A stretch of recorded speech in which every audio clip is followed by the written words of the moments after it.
steps and principles in order.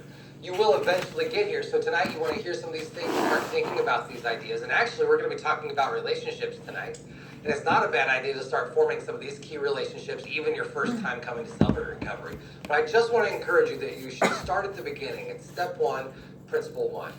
As we go through recovery, though, we learn that recovery is about relationships. In principle 3, we talk about having a personal relationship with Jesus Christ. And that's when we turn our lives and our wills over to the care of Him.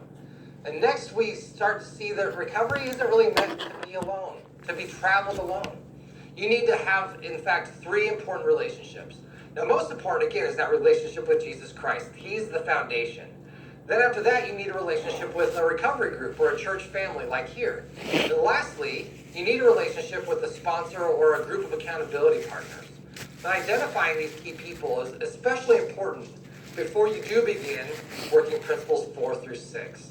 These are what we start working on getting right with God, with ourselves, and with other people. Proverbs 15:14 says, "A wise person is hungry for truth, while a fool feeds on trash." So are you ready to feed on the truth about your life? Well, then it's time to take out the trash. And here's the deal. Trash can get pretty heavy at times. We have 2 trash cans at my house, and one stands behind the other one. And it's because I'm lazy, I tend to fill up the front one first. Well, on trash day, when it's time to wheel those trash cans out, that first one can get pretty heavy. And what we need is other people to help us. When the trash in our life piles up, we need other people to come along and walk alongside us to help us. We need a mentor or a coach, or in recovery terms, a sponsor, or a group of accountability partners. These are some people in our lives that help us, they walk alongside of us. Now, some of you might not think you need another person, and some of you just don't know where to look. And here's the truth. The first 3 principles, they can be done with you and God alone. I don't suggest it, but it can be done. You can come out of denial just between you and God. You can believe that God exists just between you and God. And you can make a decision to turn your life over to Jesus just between the 2 of you. But once we start to get past those points, we start to need other people in our lives. So we're going to answer 5 different questions tonight. First, we're going to answer, why do I need a sponsor or accountability partners? 2, what are the qualities of a sponsor? 3, what does a sponsor do? 4, how do I find a sponsor or accountability partners? And 5, what's the difference between a sponsor and accountability partner? Now, I just want to tell you the importance of these relationships starts at the beginning of our recovery. A few years ago, I decided that I was going to become a runner. I am not a runner. I hate running. But for some reason, I had made the decision that I was going to learn how to run. And so I went online and I found a running program to learn how to run so I could run a half marathon. And I was going to take a few months to do it. So I started running, and the way that it worked out is on Monday you're supposed to run a mile and then take Tuesday off. And then on Wednesday run another mile, take Thursday off, and so on and so forth. And it was supposed to build up to about the week before race time. You're running close to the 13 miles for the half marathon. Well, being an alcoholic addict, I decided on day 3 or 4 that if I was supposed to run 1 mile, then 3 or 5 miles would probably be better. So, long story short, I ran 120 miles in 6 weeks after a lifetime of not running. I think I ran a mile in high school because I had to, and I never ran again.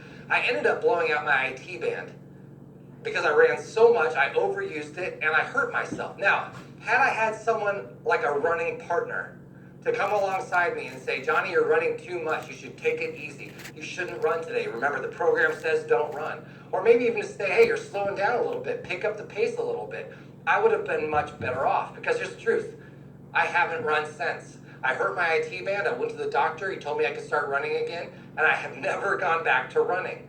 Now, that's one thing when it's a silly thing like running a half marathon, but when it comes to our recovery, we want to make sure we have lasting power. And one way to do that is to find a sponsor and accountability partners. So, why do I need a sponsor and accountability partners? Well, there are 3 reasons why you need these important relationships. Number 1, having a sponsor or accountability partner is biblical. Ecclesiastes 4:9-12 tells us that 2 are better off than 1, because together they can work more effectively. If one of them falls down, the other can help him up. But if someone is alone, there is no one to help him. And 2 men can resist an attack that would defeat 1 man alone. Proverbs 27:17 tells us, as iron sharpens iron, so 1 man sharpens another. And you know that the phrase one another is used in the New Testament over 50 times? We need other people in our lives. The second reason we need these relationships is that it's a key part of your recovery program. Having these people in your life is so important to come alongside you and help you stay focused. Remember, if we go back to principle 1, when we step out of our denial, well, a sponsor or accountability partners can help us stay out of denial. They can help us see things as they really are. Seeing things as they are, not as we think they are or feel they are. And this is an essential part of recovery. It's somebody who can come up to you and say, no, actually, you're not as good as you think you are. Or no, you're doing so great. You're making great strides. Keep going. Along with attending Celebrate Recovery, small groups, making church a priority, and serving regularly, we need to have these people who can help us stay grounded. Without exception, everyone here tonight needs a sponsor and accountability partners. Another reason is that having a sponsor or accountability partners is the best guard against relapse, because they can provide feedback to help you keep on track. They can help you see your old dysfunctional, self-defeating patterns begin to surface. They can point them out to you quickly. He or she can confront you with truth and love without placing shame and guilt. Ecclesiastes 7:5 tells us that it is better to be criticized by a wise man than to be praised by a fool. The trouble is, most of us would rather be ruined by praise than saved by criticism. So next, what are the qualities of a sponsor? What should I look for in a sponsor? Proverbs 25 says, though good advice lies deep within a counselor's heart, the wise man will draw it out. So when you're looking for a sponsor, look for the following qualities. Number 1, does his walk match his talk? Is he living the 8 principles? It's not somebody who just has the 12-step lingo down, but it's affecting their lifestyle. Does it match their talk? You want to be certain to choose a sponsor whose life is worthy of imitation. Number 2, does she have a growing relationship with Jesus? Do you see the character of Christ developing in her? Number 3, does he express the desire to help others on the road to recovery? You know, there's a difference between trying to help others and trying to fix others. We need to be careful that we don't look for somebody who's just looking to fix us in a codependent way.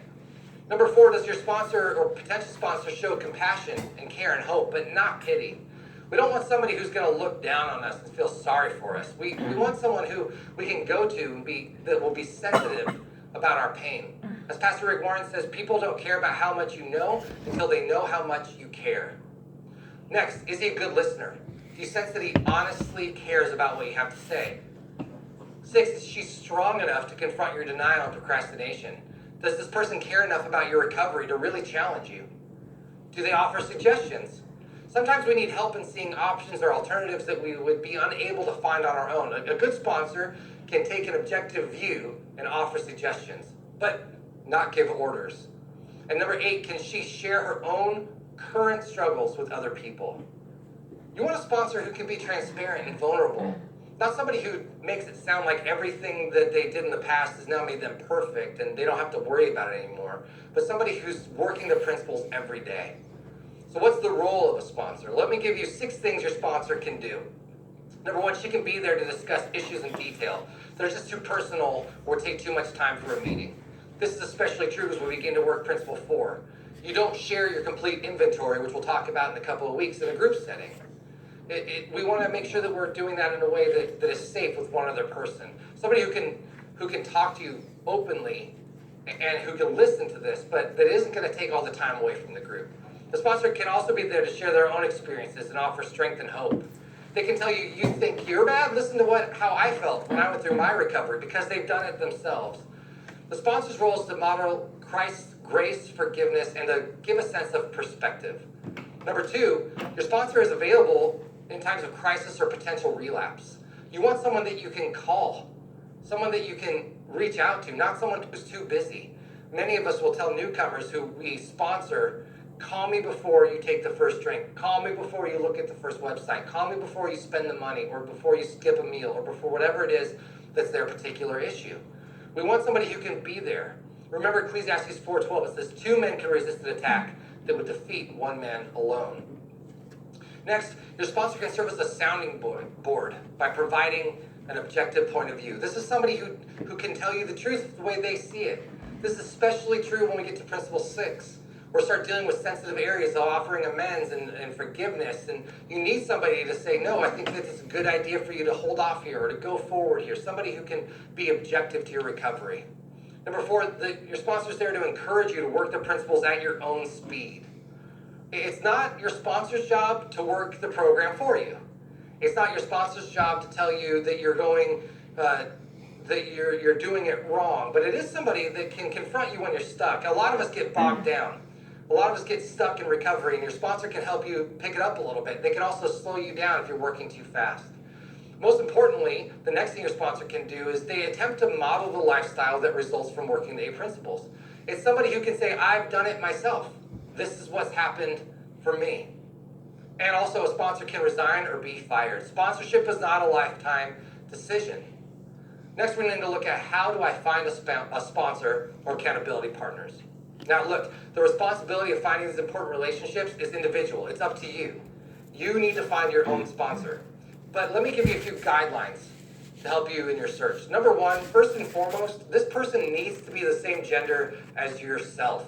No exceptions. I'm not going to expand on this. This is just how it is. Number two, can you relate to this person's story? A great way to find a sponsor or accountability partners is tonight in your group, listen to people share. And when you hear someone that they say, oh, when you hear someone and you think, oh, I relate to them. I've been there. I've seen that. That's me. Or, oh my gosh, I want what they have. That's a great person to reach out to and ask if they would like to be your sponsor. It's the first step to getting on that path. Next, hang out with us. Spend some time with us. Come to our fellowship events. Be a part of this. Don't just come in and leave early, or don't miss the music and skip out. Don't just come to this large group and not go to open share group later on. Spend time with us. There's a reason we get together. Also, if you ask someone to be your sponsor and they say no, that's okay. Don't take it as a personal rejection. They may have too many things going on in their life. They might not be that person that you can reach out to and call in the middle of the night. Their plate may be too full. Don't take it as a personal rejection. In fact, I think it's a good thing, because instead of saying, oh, I really don't have time for this, but I'm going to take this person on because I feel like I should, they have the ability to say no. Remember that this is not a lifetime commitment. And most importantly, we need to ask God to help us find the sponsor that He has chosen for us this time. He knows you and He knows everyone in this room. And He has someone in mind for you already that's just for you to be your sponsor or accountability partners. All you need to do is ask. Now, I've been using this language, sponsor and accountability partner. What's the difference between those two things? A sponsor is a person who comes along in your life and they've already completed the steps and principles, at least for a while in their life. They've gone through the Celebrate Recovery Participant Guides and they've worked through the 8 principles in their own life. They're ahead of you a little. They meet the requirements we talked about, and there's someone who can coach you alongside. Somebody to guide you through the program. There's somebody who can say, yes, when I got there, this happened for me. Here's how to move forward.